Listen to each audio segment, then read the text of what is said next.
Good Thursday morning, Patriots, and welcome to O'Connor's Right Stand. Here we shred the woke haze with a chainsaw, blasting the gritty, unvarnished truth into the open. I'm your host, John O'Connor, a programmer by day, a truth warrior by night, and I'm beyond honored to have you Patriots in the fight with me. So the last few days have been filled with wedding discussions, a little bit of NASCAR, and my normal exercising. One thing about me is I walk a minimum 3.5 miles a day as fast as I can go outside for just shy of an hour on my lunch break. I just block an hour on my calendar and work allows that. And that is wherever I am. If I'm traveling, I walk circles around the hotel I'm staying at. Or, my normal, just walking the streets around my residence. I just hit a massive milestone. I hit 3,000 exercise miles walked since June 5th, 2022. And I'm not talking about going to the store or walking to get the mail, just solely dedicated exercise time. Now, I'm not here to preach, but if you are like me, who has suffered from anxiety and depression, and by no way am I a physician, so check with your doctor, but try spending an hour outside walking. When I started, it was Dan Bongino I would listen to, every day. Now I spend a lot of time listening to the Vince podcast, or Ted Cruz's The Verdict. Or if I'm into something else, I turn up some classical music to tune out the world. I swear, it has changed my outlook on life. Not sure if it's the exercise, the sunlight, the blue skies, or just accomplishing a goal every single day. And regardless of scorching temps or freezing rain, snow, sleet, I get out there. And it's truly helped me, and I really hope it can help you. So maybe give that a whirl. If you're suffering from anxiety or depression, just get outside for an hour, at the bare minimum. So enough about me. Let's get to the mission. This is episode 5, and we're diving into the story that's got the MAGA base ready to storm the gates. Attorney General Pam Bondi's catastrophic handling of the Jeffrey Epstein files, particularly the mythical client list that turned out to be a quote-unquote mirage. On July 7, 2025, a leaked DOJ and FBI memo leaked like a nuclear bomb, declaring there's no client list, no blackmail evidence, and Epstein's death was a suicide, torpedoing Bondi's months of hype. From January to July, Bondi went from promising earth-shattering revelations to backtracking faster than a politician caught with their hand in the cookie jar. We've got a treasure trove of video clips, audio recordings, and a trail of broken promises to dissect. Was she duped by bad intel? Naive? Or playing a deeper political game?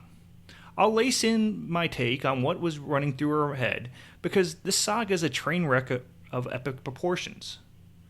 Let's set the stage. Jeffrey Epstein's case is the ultimate lightning rod: sex trafficking, elite cover-ups, and conspiracies that fuel sleepless nights.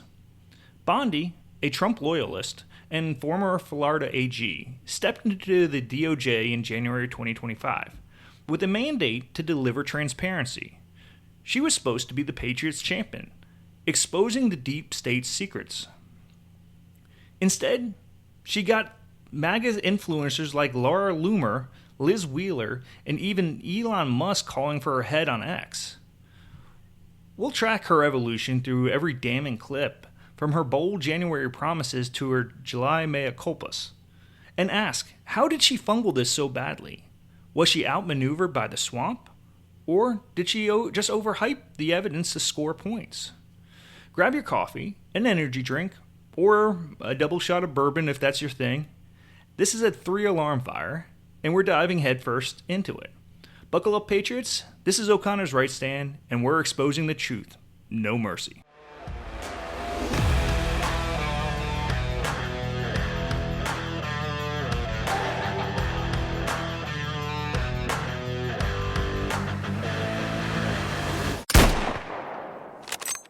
The Epstein case isn't just a scandal. It's a cultural earthquake. For years, the MAGA base has been obsessed with Epstein's client list, a supposed ledger of powerful predators, politicians, CEOs, and likely possibly royalty. It's the stuff of late-night X threads and viral memes. Bondi, a seasoned prosecutor with a knack for the spotlight, stepped into this pressure cooker, promising to deliver. Her early statements were like gasoline on a fire, igniting hope that the elites would finally face justice. But when the DOJ memo landed, it wasn't just a letdown, it was a betrayal. We'll walk through every step of her journey from the hype to the crash, using clips to show how she went from hero to zero in merely 6 months. My commentary will dig into her mindset because, Patriots, this isn't just about facts. It's about why a savvy AG would make such a mess.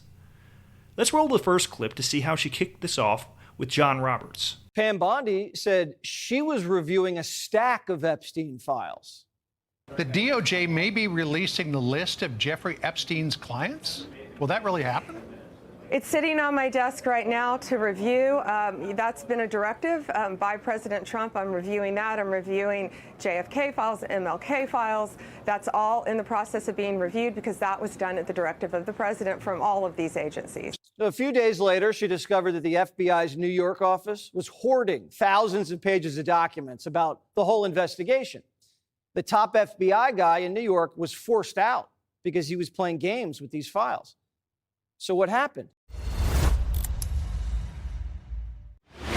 That clip's pure fire. Bondi's got the confidence, promising to rip the veil off the Epstein case. I'd bet my last dollar she was riding the MAGA wave, pumped to be Trump's point woman.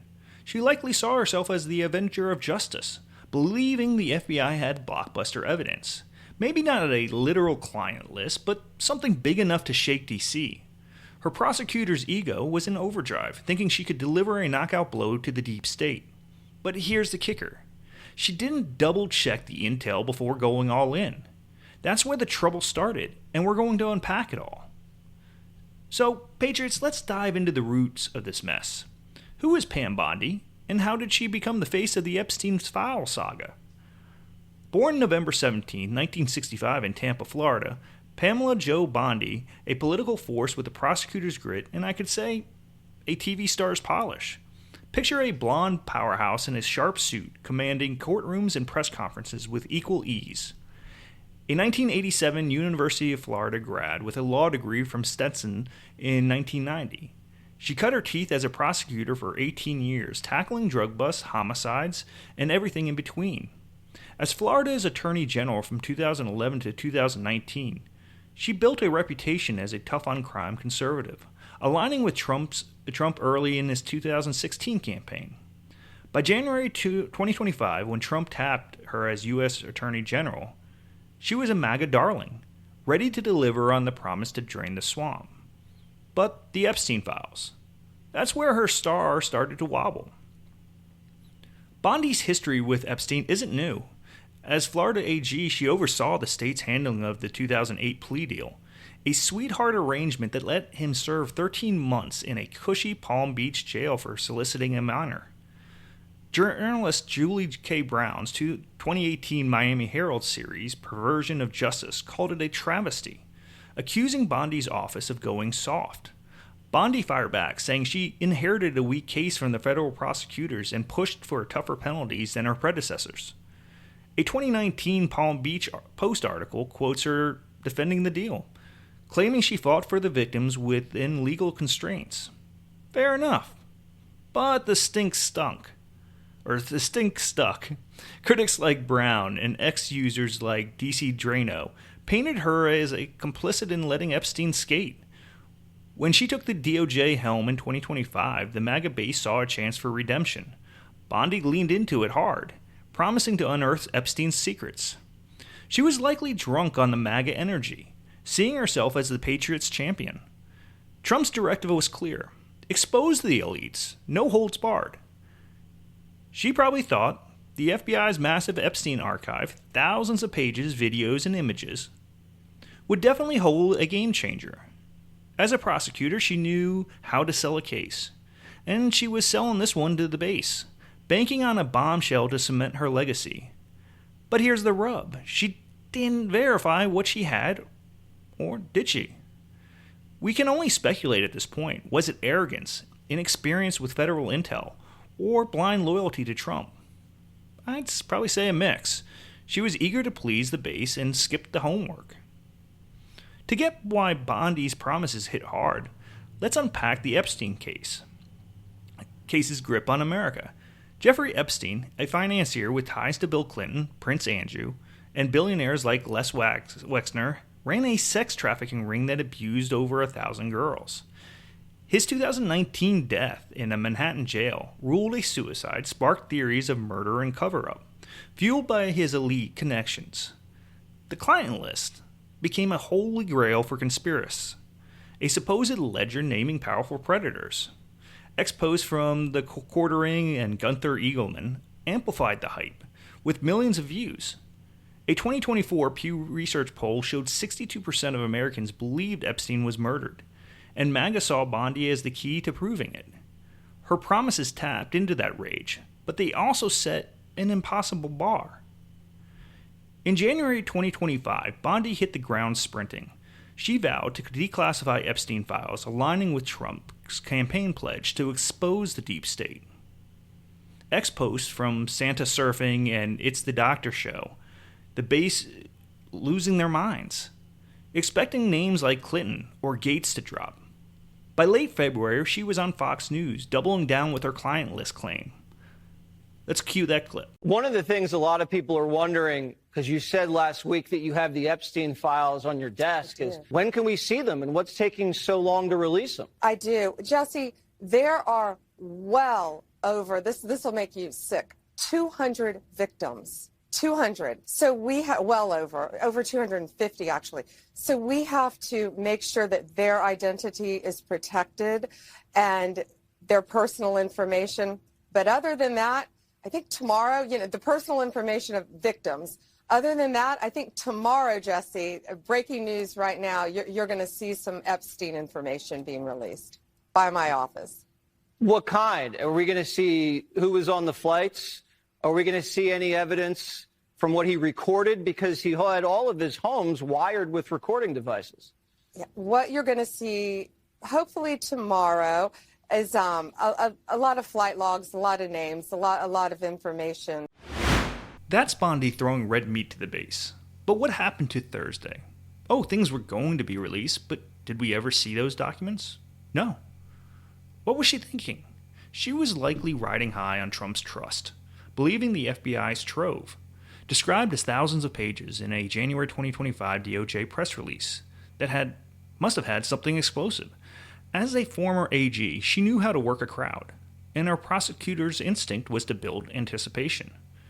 But she was wading into uncharted waters. Federal investigations aren't like state cases, and the FBI's Epstein files were a maze of redacted documents and unverified tips. She might have been fed inflated reports by DOJ staffers, or assumed the hype was warranted. Either way, she was setting herself up for a fall. Bondi didn't operate in a vacuum. Trump's 2024 campaign leaned heavily on Epstein's conspiracies, with rallies chanting, "Release the list."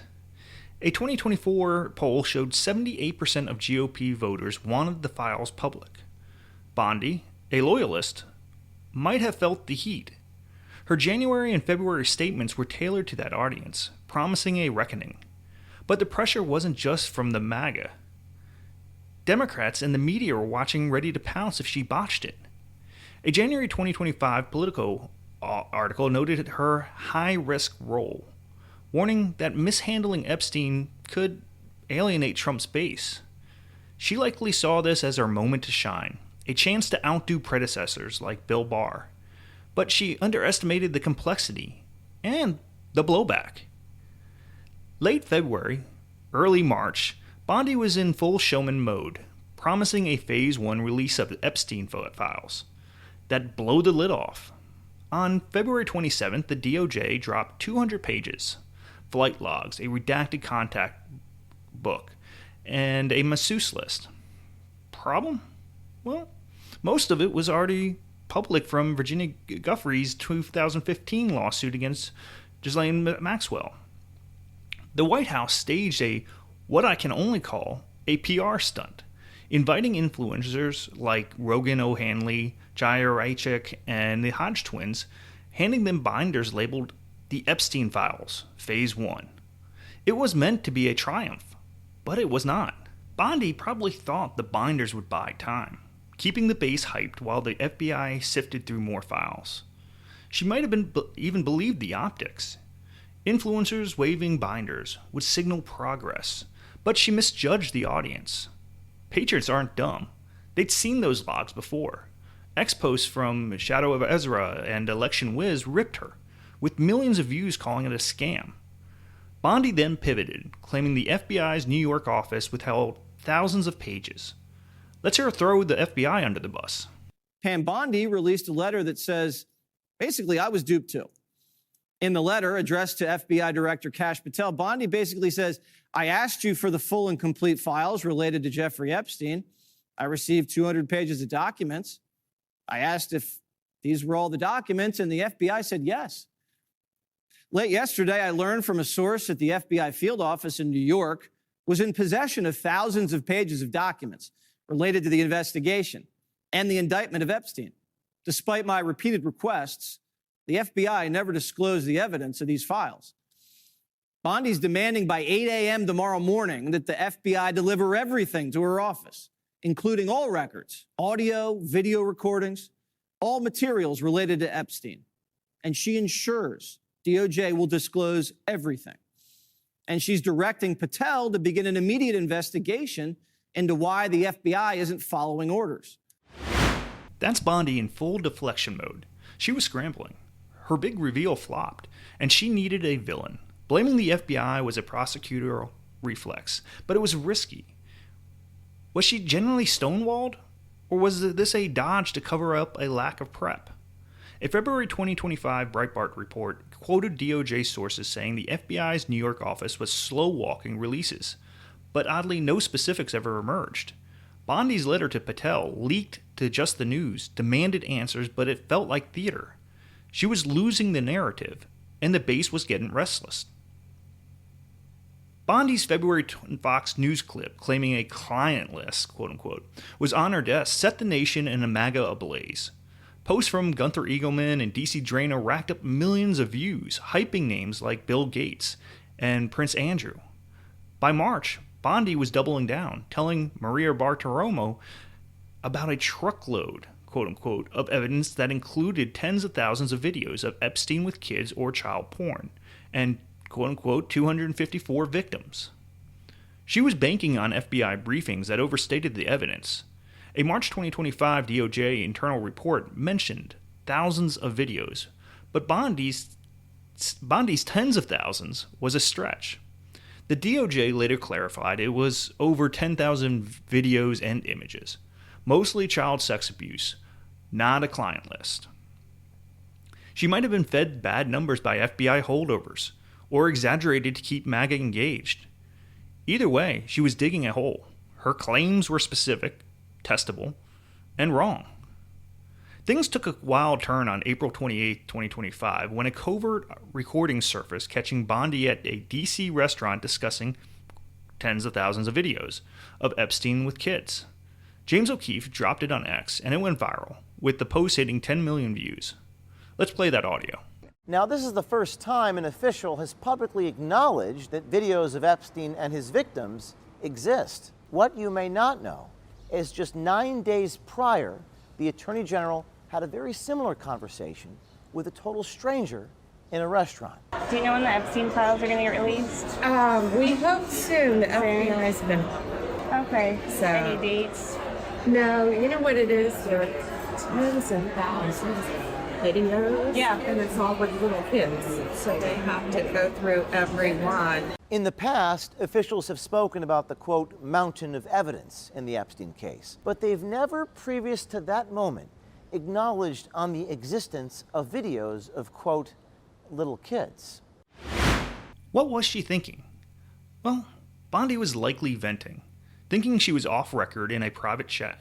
She might have believed the FBI had explosive evidence. Maybe a rogue agent hyped it, and wanted to signal she was on top of it. But talking in a public restaurant? That's a rookie mistake for a seasoned AG. The recording fueled conspiracies, and more likely, she was careless. Caught in the heat of the moment, and it cost her big. By July 2025, the wheels were off the bus. On July 7th, a leaked DOJ and FBI memo reported by Axios, which is odd in itself, but declared no client list existed. No blackmail evidence was found, and Epstein's death was a suicide. It did confirm over 1,000 victims, way more than Bondi's 254, and detailed over 10,000 videos and images, mostly child sex abuse material. The memo was a gut punch to MAGA, who'd been promised a reckoning. Let's hear Bondi try to spin it in a White House cabinet meeting. Sure. First, to back up on that, in February, I did an interview on Fox, and it's been getting a lot of attention because I was asked a question about the client list, and my response was, it's sitting on my desk to be reviewed, meaning the file, along with the JFK, MLK files as well. That's what I meant by that. Also, to the tens of thousands of video, they turned out to be child porn downloaded by that disgusting Jeffrey Epstein. Child porn is what they were. Never going to be released, never going to see the light of day. To him being an agent, I have no knowledge about that. We can get back to you on that. And the minute missing from the video, we released the video showing definitively the video was not conclusive, but the evidence prior to it was showing he committed suicide. And what was on that, there was a minute that was off the counter. And what we learned from Bureau of Prisons was every night, they redo that video. It's old, from like 1999. So every night the video is reset, and every night should have the same minute missing. So we're looking for that video to release that as well, showing that a minute is missing every night. And that's it on Epstein. Mr. President, on the tariffs first, you've said it is the deadline. Bondi's flailing there. First, no one is asking for the child porn. Who in their right mind wants that? And the comment that, quote unquote, that's it?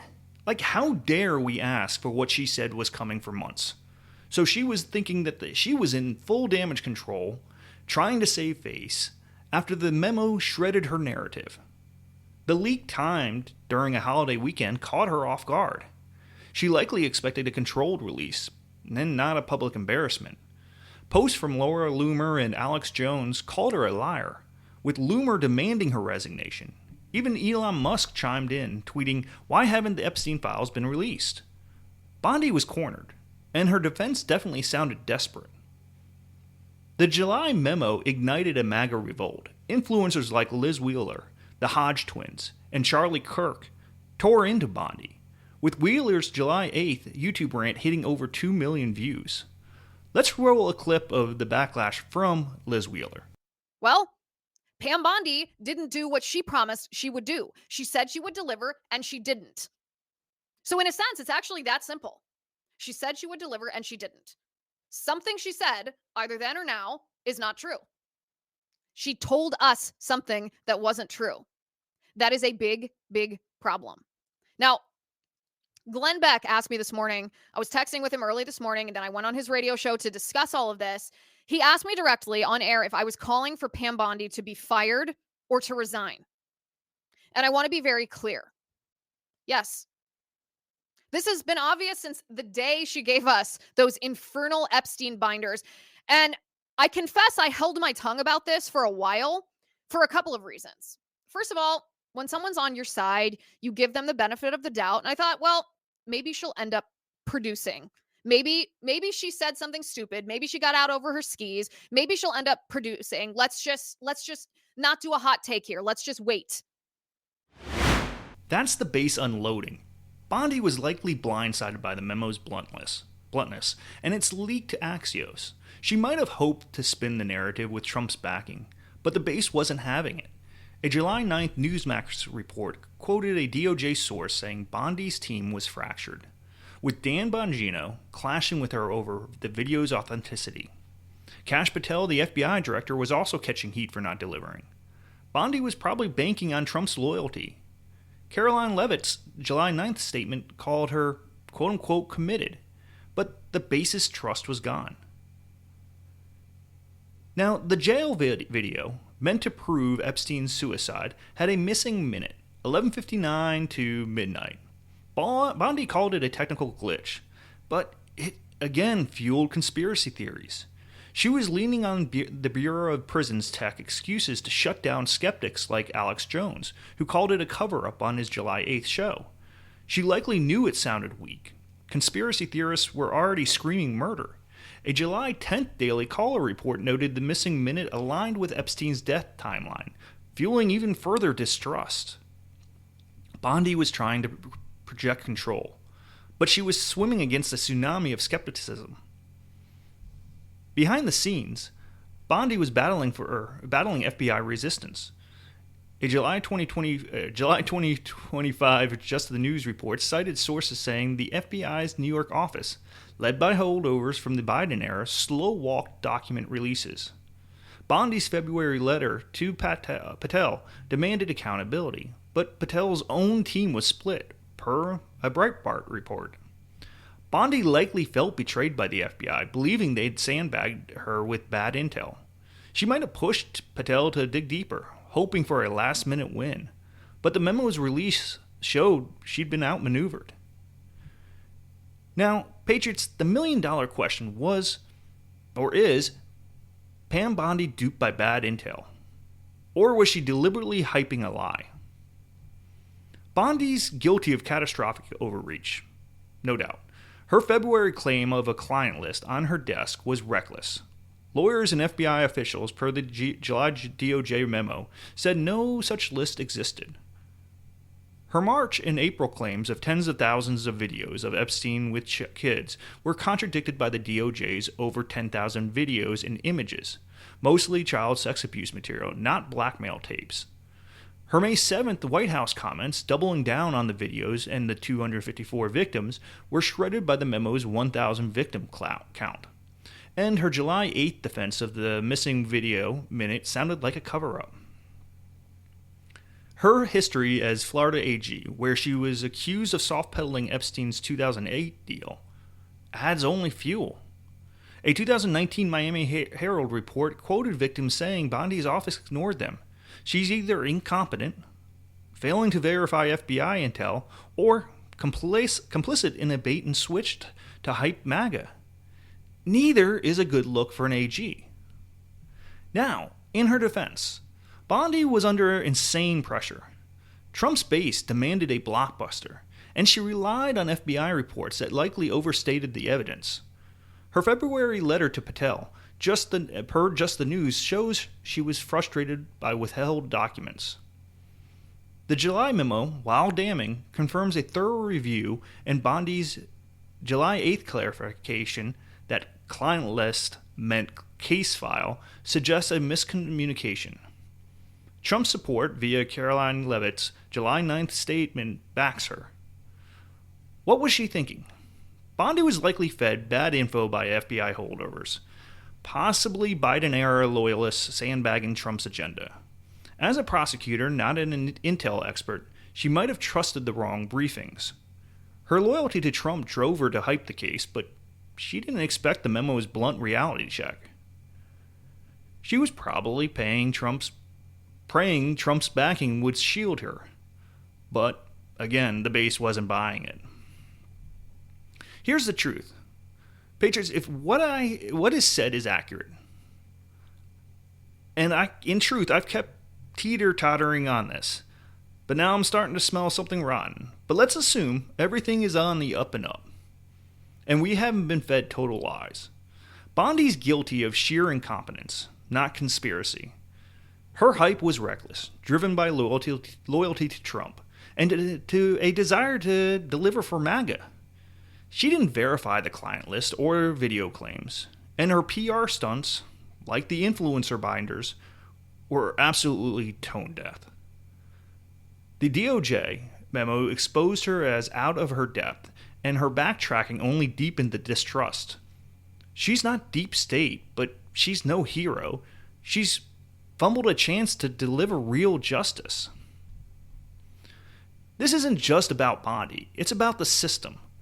The Epstein case exposes how elites dodge accountability, and Bondi's flop fuels distrust. A July 9th NBC News report says her mishandling deepened public skepticism of the DOJ, with 65% of the GOP voters in a YouGov poll saying they trust X posts over government reports. The memo was leaked, timed to a holiday weekend, smells like a deep state move to bury the truth. Bondi likely realized too late she was pawn in a bigger game, caught between Trump's demands and a bureaucracy playing dirty. MAGA influencers amplified Bondi's rise and fall. From Santa Surfing's January hype to Laura Loomer's July rage, X shaped the narrative. A July 10th Newsmax report noted influencers drove 80% of Epstein-related traffic online. Bondi's team courted them with the February binders, but it backfired when the files flopped. She likely saw influencers as allies to rally the base, not realizing they'd turn on her when the truth came out, not realizing she'd embarrassed the same influencers that supported her. Well, once again, we're here, and that's a wrap for episode 5. We've ripped the lid off Pam Bondi's Epstein files fiasco. From January's sky-high promises to July's humiliating crash, she hyped a client list that never supposedly existed and dangled tens of thousands of videos that weren't what she claimed, also leaving MAGA feeling stabbed in the back. Clips from Fox News, a covert restaurant recording, and White House briefings show a prosecutor who bet big and lost bigger. Was she duped by bad intel or just chasing clout?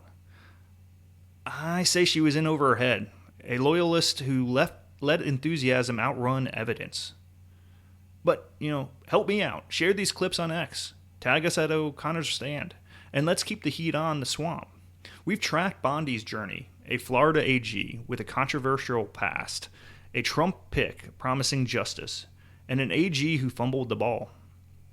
The July DOJ memo, no client list, no blackmail, suicide confirmed, was a knockout punch. Her February PR stunt with influencers, her April loose slips, and her July excuses show a pattern of missteps. The evidence, FBI reports, X posts, and her own words, paints a picture of incompetence, not conspiracy. This saga is bigger than Bondi. It's about a system that thrives on secrets and broken promises. The Epstein case demands truth, but so far it feels like we've only got smoke and mirrors. We're not just exposing Bondi, we're exposing a machine that protects the powerful. Now, let's think about this like warriors, not sheep. What if, and this is pure speculation, but just hear me out, that Trump's playing 4D chess while the Dems are fumbling around with their little checkers game? We all know Trump's the ultimate showman, a master at selling the sizzle and the steak. What if, again, pure speculation, he's dangling these Epstein files like a carrot, letting the Dems trip over themselves, begging and pleading for him, thinking they got dirt on him. But here's the kicker. What if Trump knows he's clean as a whistle, and he's setting up the ultimate trap? He's got the receipts, folks, and when those files drop, boom, it's going to torch the Democrat donors and their whole corrupt crew. I'm just saying, don't underestimate the man. Trump's playing to win, and the Democrats could get embarrassed and smoked. Purely speculation, just wanted to throw that in there. It's obvious, but I'm going to say it very loud and clear. I'm never going to stand up for some vile pedophile. Just never. These scumbags deserve a one-way ticket to the hottest corner of hell. But before they get there, they got to face the full weight of justice right here on Earth. No excuses, no cover-ups, just cold, hard accountability. We're talking lock them up and throw away the key. Evil like that doesn't get a pass. Not on my watch, and definitely not in yours. Well, I'll get off my soapbox here, but thanks for riding with me, Patriots. I hope you enjoyed it, and if there's something you want me to change, a topic you want me to cover, or just want to swap stories or thoughts, hit me up at O'Connor's Stand. Hit that subscribe button, drop a 5-star review, and follow me on X. I'll follow you back. Just shoot me a message. We're back next week with more truth bombs, so stay locked and loaded. Until then, keep fighting, keep the faith, and never let the deep state rewrite the story. This is John O'Connor, holding the line unapologetically, signing off.